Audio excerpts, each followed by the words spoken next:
The Bible said in Proverbs chapter 12 verse 3, verse 13, and verse 14, sin cannot offer security, but if you live right, you will be secure as a tree with deep roots.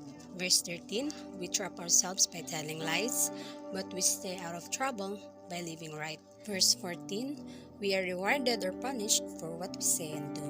My observation here is wala po tayong magiging kasiguraduhan sa ating buhay kung tayo po ay namumuhay sa kasalanan. Dahil maaari lamang po itong mawala ng isang parang bula. I remember yung isang kasabihan noon ng mga pastor.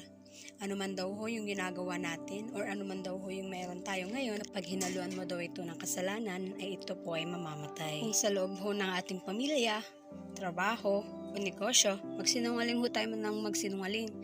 Kesyo ganito, kesyo ganyan, eventually ito po ay mawawala na lang nang di natin nalalaman. Ngunit kung mamumuhay po tayo ng tama, makakaasa ho tayo sa Diyos na tutulungan tayo sa ating mga pasanin dahil gagantipalaan tayo o parurusahan niya base sa ating mga ginagawa at sinasabi. Here's the catch.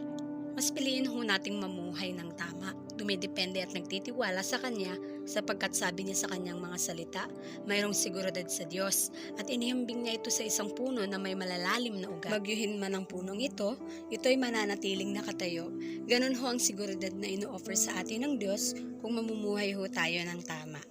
God bless!